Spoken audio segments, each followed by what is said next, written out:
Halo semuanya, pernah kepikiran nggak gimana hukum Islam tuh benar-benar nyentuh kebutuhan paling dasar kita sebagai manusia?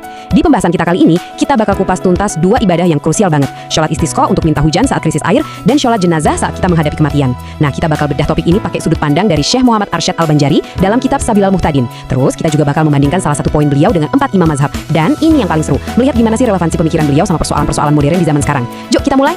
Oke, jadi garis besar obrolan kita hari ini ada 5 bagian ya. Pertama, soal kebutuhan manusia dan ibadah. Kedua, tata cara sholat istisqa.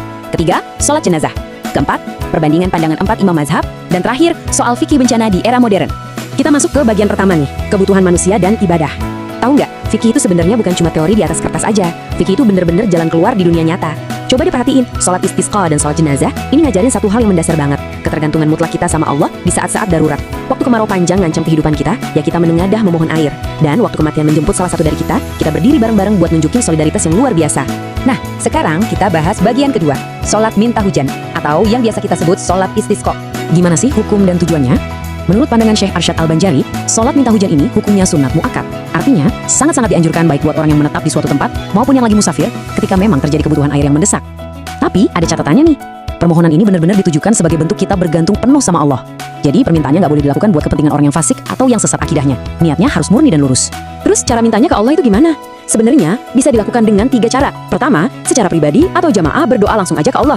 Kedua, lewat doa setelah sholat fardu atau diselipkan pas khutbah Jumat. Kenapa? Karena doa setelah sholat itu peluang dikabulkannya gede banget kan? Nah, cara yang ketiga, ini yang paling afdol alias paling utama. Kita ngadain sholat istisqa khusus secara berjamaah yang biasanya dipimpin langsung sama kepala negara atau wakilnya. Tapi persiapannya itu nggak main-main loh, beneran intens banget.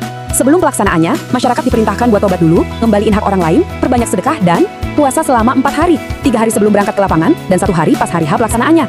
Nanti di hari H, kita disunahkan keluar ke lapangan pakai baju yang sederhana aja. Gak usah berhias atau pakai wewangian, tapi tetap jaga kebersihan tubuh ya. Jalannya pun harus rendah hati, banyak zikir dan penuh rasa takut sama Allah. Disunahkan juga berangkat lewat satu jalan dan pulang lewat jalan lain. Oh ya, bawa juga orang tua, anak-anak bahkan hewan ternak, tapi dipisah posisinya. Terus gimana kalau ada warga non-muslim? Sebenarnya makruh buat diajak, tapi kalau mereka datang sendiri ya biarin aja, asalkan dikasih area terpisah, biar nggak nyampur sama umat Islam. Buat tata cara sholatnya, itu mirip banget sama sholat Idul Fitri atau Idul Adha. 2 rakaat, pakai 7 takbir di rakaat pertama dan 5 di rakaat kedua. Bacaan suratnya disunahkan nyaring ya, baca Al-Fatihah, lalu surat Al-A'la atau Qaf, terus di rakaat kedua Al-Ghasyiyah atau Asy-Syams. Waktu pelaksanaannya bebas, tapi pagi hari itu yang paling utama. Habis sholat baru dia ada khutbah. Bedanya dari khutbah biasa, takbir pembukanya diganti jadi istighfar. 9 kali di khutbah pertama, 7 kali di khutbah kedua. Dan ini bagian yang unik banget, di sepertiga bagian khutbah kedua, khotib disunahkan ngadep kiblat buat berdoa bareng jamaah. Saat memohon dijauhi dari bencana kemarau, punggung tangan ditadahkan ke langit. Tapi kalau pas memohon turunnya rahmat atau hujan, telapak tangannya menghadap ke atas. Pas lagi berdoa ngadep kiblat ini, khotib dan jamaah disunahkan ngerubah posisi selendang atau ridha mereka. Sisi kanan dipindah ke kiri, atas ke bawah. Ini tuh simbol harapan biar cuaca ikut berubah. Posisi baju ini dipertahankan terus sampai pulang ke rumah. Oh iya, kalau misal belum hujan, sholatnya bisa diulang 2-3 hari. Terus kalau ternyata udah hujan duluan sebelum sholat dimulai gimana? Jamaah tetap kumpul dan laksanain sholat sama khutbahnya. Hitung-hitung sebagai rasa syukur kita atas nikmat Allah. Oke, sekarang kita lanjut ke bagian ketiga. Kita akan bahas tentang sholat jenazah menurut kitab Sabilal Muhtadin. Rukun sholat jenazah ini punya karakteristik tersendiri, beda dari sholat biasa. Syaratnya harus qiyam alias berdiri bagi yang mampu. Terus di takbir pertama kita niat fardu. Nah, buat makmum cukup niat ngikutin imam aja, nggak perlu repot-repot nyebutin identitas jenazahnya. Kenapa? Biar ngehindarin kesalahan yang malah bisa bikin sholatnya batal. Abis itu ada 3 takbir lagi buat baca Al-Fatihah, sholawat, dan doa khusus untuk si mayit. Total ada 4 takbir. Tapi gimana kalau imamnya nambah takbir lagi? Tenang aja, sholatnya tetap sah kok. Cuma makmum nggak dianjurkan buat ikut nambah. Makmum boleh milih langsung salam atau ya nungguin imamnya selesai. Kalian pasti udah pada tahu kan kalau status hukum salat ini tuh fardu kifayah, artinya kewajiban satu komunitas bisa langsung gugur walaupun cuma dilakuin sama 1 orang aja yang salatnya sah. Buat posisi imam, berdirinya sejajar kepala kalau jenazahnya laki-laki dan sejajar punggung kalau perempuan. Terus siapa sih yang paling berhak jadi imam? Nah, ini menarik banget. Prioritasnya itu ada di kerabat laki-laki si mayat atau ashabah. Hak keluarga tuh benar-benar mendahului hak pemimpin negara sekalipun. Ini kan nekenin banget ya betapa personal dan intimnya ritual perpisahan terakhir ini buat pihak keluarga. Tapi tunggu dulu, ada pengecualian teologisnya nih. Buat mereka yang mati syahid di medan perang, justru haram buat dimandikan dan disolatkan. Kenapa? Biar status kesyahidannya tetap terjaga apa adanya.